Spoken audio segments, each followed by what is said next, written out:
couple of months ago, I fitted in a duel to end all duels, two of the best GADA watches produced by Microbrands, Formex Essence and Monta Triumph. It is now time to take the prices down a few notches while keeping the quality to the same standards and see which of these under $700 watches is the best.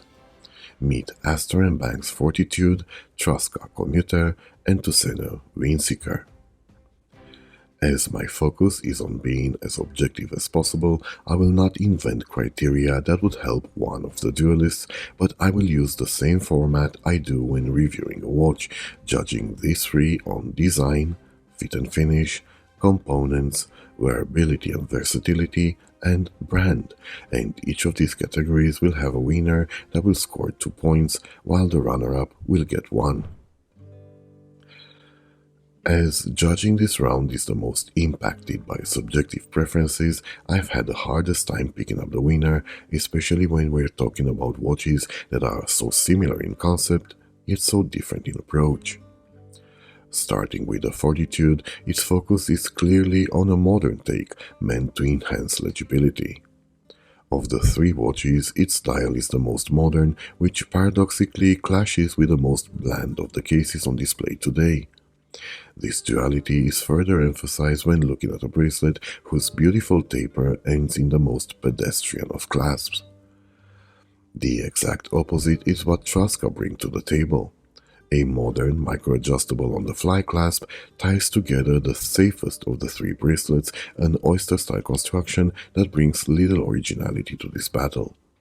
As for the case and dial, they are two derivatives from a bona fide legend to qualify for the first place. Tuseno, meanwhile, have clearly placed emphasis on originality on all aspects of the design. Little touches such as the frosted mini-track, the colored tip of the second hand, the integration of the printing or the shape and size of the crown go long ways into giving the head of the watch unique character beyond the longitudinal curved grooves on the main plate. The bracelet is also the most unique of the three, and no matter if we love it or hate it, the butterfly clasp will always integrate better in a design than a fold-over. That doesn't mean, of course, Windseeker is flawless. It's the least legible of the three. Although the other color variants solve this issue, it's got the largest dial of the three, which might make it look cumbersome on smaller wrists, and I believe its lugs should have been half a millimeter shorter for a seamless bracelet integration. Still, the Swedish watch gets first place in this round. On second place, I have to go with Astor & Banks. Its clasp might be a major disappointment, but the overall design is fresh and, most importantly, original. One other aspect I don't resonate with is the excessive length of the first and third lines of text. Finally, Traska's beautiful design might have won the round if only it wasn't developed 50 years ago. Sure, this is more of an homage than a copy, but Commuter's DNA still has too much Rolex and too little Traska. When execution of a concept is flawless, the only differentiator is the level of intricacy, the amount of layers that go into getting the finished product, and Astor & Banks' rather straightforward approach just looks more simplistic than the ones of its counterparts. Again, getting third place here is not indicative of the level of fit and finish of the watch, which is as good as any, but of the expertise needed to get it right. Also, the clasp integration is something I believe Astor & Banks should work on more. Traska's watch reminds me a lot of the Monta Triumph I've handled a couple of months ago, and that's saying a lot as that is one of the best finished watches I've ever handled at almost 3 times the price. So why does it only get second place today? Well, it might sound odd, but Commuter's fault is actually a design element many were looking forward to, a feature that will actually bring the Americans a win later in the competition, the micro-adjustable on-the-fly clasp. As a reviewer, one has to exercise caution when highlighting a particular aspect of fit and finish, as it might just be a misfortune that's not indicative of the watch in general. However, after observing feedback from other owners, I can confirm the fit of the clasp is not perfect, as it gets pushing it quite hard to lock it in place. That being said, even if Traska's clasp would have worked flawlessly, it would be hard to look past the sharpness of the Windseeker. There are just more transitions, both on the case and on the bracelet, that showcase the amount of work that went into finishing up this timepiece. Granted, all those alternations will give the Tuseno a more blink character, contrasting the subdued Traska, but again, this round's all about the intricacy. And that's before even talking about the Swedish watch dial, one that's objectively the best crafted of the three. This actually is the easiest round to judge, but the one that will end up having the most surprising outcome. Starting with the outliers, Tuseno's Swiss pedigree should theoretically give it an advantage over the American watches. I personally rate Miyota 9 series calibers as much as the Sellita SW200 powering the Windseeker, but I'll play to the tune of the majority and award the caliber subcategory to Tuseno. Another watch that stands out in the round dedicated to materials is the Commuter, as the American brand have used an anti-scratch coating, taking this watch imperviousness up to 1200 Vickers. And yet, despite lacking any such unique trait, Astor and Banks win this round, and they win it by simply being the best in basics covered by all three watches. Fortitude has by far the best AR coating and BGW9 gloom applications. This makes me appreciate Astor and Banks even more, as it shows their focus on legibility goes beyond design, and consistency is something I'll always cherish. And this criteria earned Tuseno the runners-up point, as they are second best in both categories.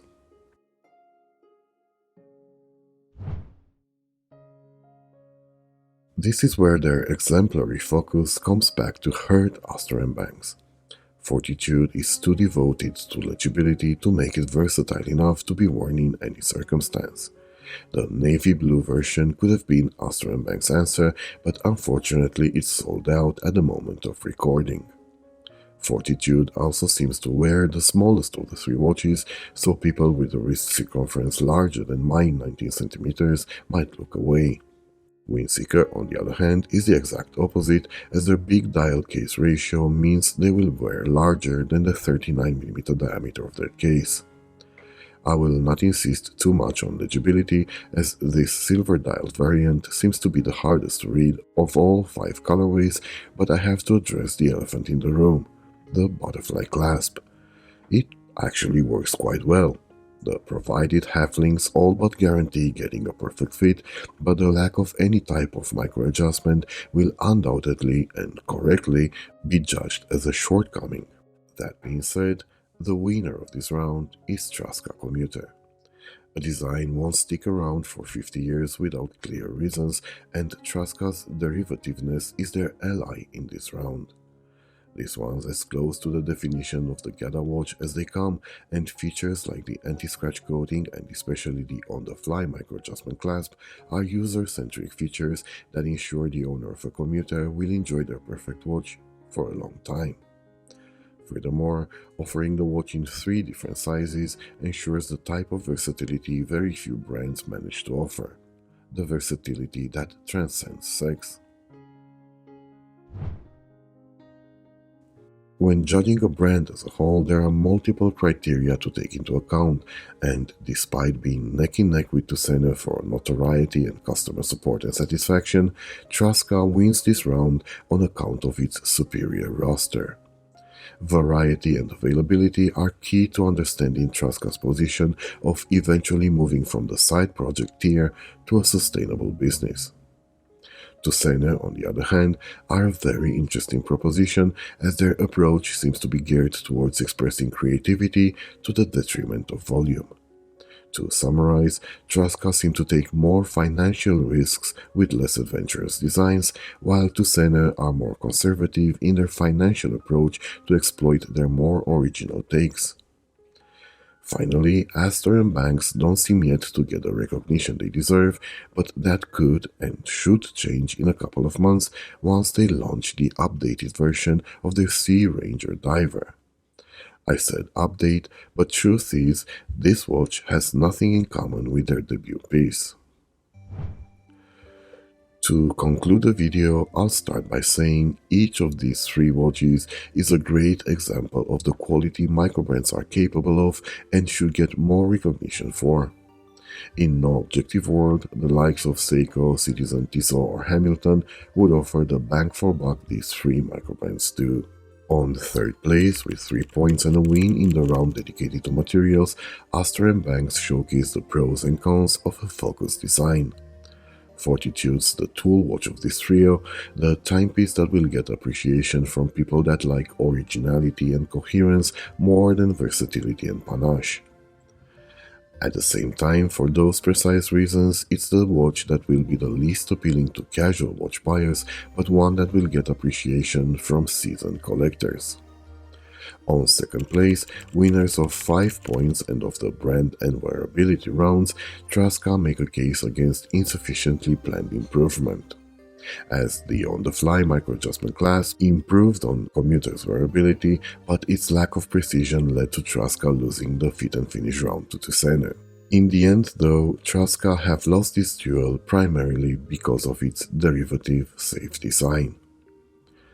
Earning 7 points, Tuseno are the winners of this competition on the back of a design that manages to be both original and universal, and an execution as close to perfection as possible.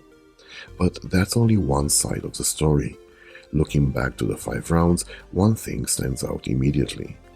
Traska had won just as many rounds as Tuseno did, yet even if they won 3 and Tuseno only 1, this would still have been a 6-point tie. How is that possible?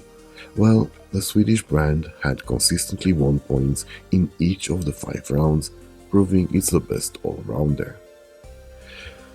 I hope you enjoyed this friendly competition.